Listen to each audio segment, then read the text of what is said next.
Assalamualaikum warahmatullahi wabarakatuh. Perkenalkan, nami kula Amelia Julianti saking kelas 1 IPS setunggal.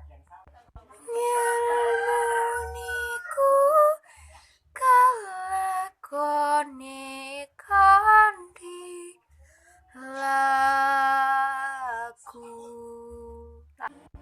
lekase lawan kas tegese kas nyantosani